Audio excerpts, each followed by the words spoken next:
கடவுள் என்ன சொல்கிறார் என்றால் உறவு தருகிறார், உறவு கேட்கும்படி அழைக்கிறார், நம்மை வந்து உறவுக்காரராக திருச்சபைக்குள் சேர்ந்து விடுங்கள் என்று அழைக்கிறார்.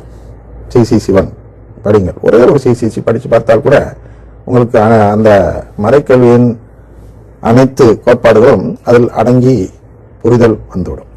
அதில் இயேசு என்ன கொடுக்கிறார் என்பது தெளிவாக இருக்கிறது. உறவு கொடுக்கிறார், சன்மானம் அல்ல, தண்டனை அல்ல. ஆனால் தவறு என்ன இருக்கிறது என்று நாம் பார்க்கக்கூடாது.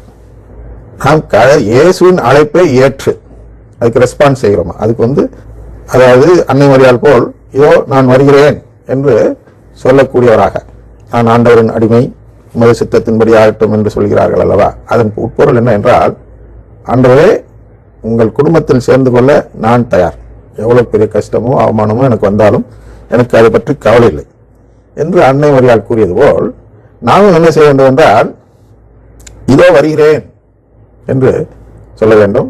இதோ விரைவில் வருகிறேன் என்ற ஒரு வசனம் திருவெளிப்பாட்டில் இறுதியில் இருக்கிறது.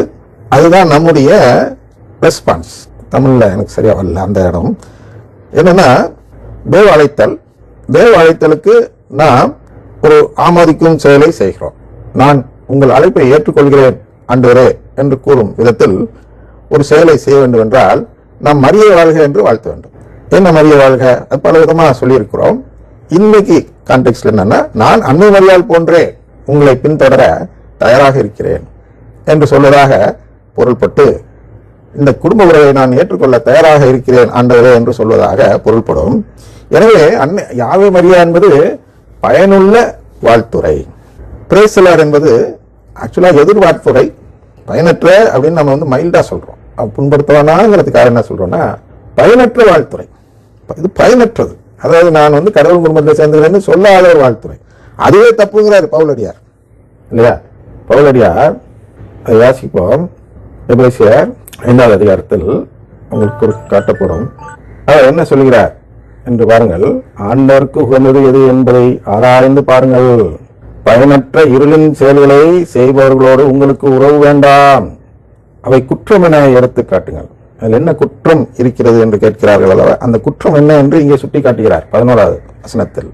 என்ன சுட்டி காட்டுகிறார் என்றால், பயனற்ற இருளின் செயல்களை செய்கிறார்கள் என்ற நபர்கள் ஒரு குற்றம் செய்கிறார்கள் அப்படின்னு சொல்றார்.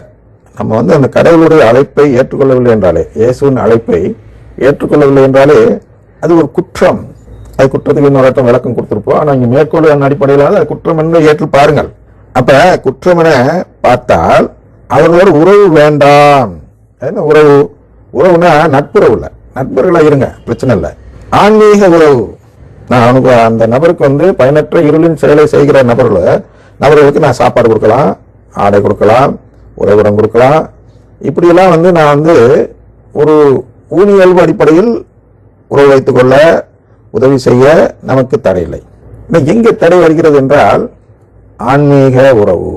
அதாவது நீங்களும் நானும் ஒரே நம்பிக்கை அப்படின்னு நான் சொல்லிட்டேன்னா, அங்கேதான் அவனோடு நான் உறவு ஏற்படுத்திக் கொள்கிறேன். நீ செய்கிறதும் நான் செய்வதும் ஒன்று, நீ செய்கிறதே நான் செய்கிறேன். இதெல்லாம் நான் சொன்னேன்னா, அதாவது ஜெபத்தில் கடவுள் சார்ந்த நம்பிக்கையில் உள்ள கோட்பாடுகளில் உன் கோட்பாடும் என் கோட்பாடும் ஒன்று என்று நான் ஒப்புக்கொண்டால் அவனோடு உறவு வைத்துக் கொள்கிறேன், அதை சொல்கிறார். அதனால்தான் திருச்சபை எச்சரிக்கையாக என்ன செய்து வந்தது இந்த 2000 ஆண்டுகளாக என்றால், தப்பறையாளர்கள் இயேசுவின் பேர்ல தான் தப்பறை போதித்தார்கள், அவர்களை வெளியேறு என்று சொன்னது. ஏன்னா ஆன்மீக உறவு அவர்களோடு வைத்துக் கொள்ளக் கூடாது. அப்ப நானும் அதே தப்பறையை போதிக்கிறேன், ஏற்றுக்கொண்டேன் என்றெல்லாம் பொருள்படும்.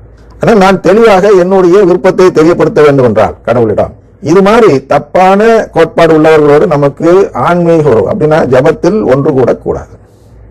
அதை பார்ப்போம்.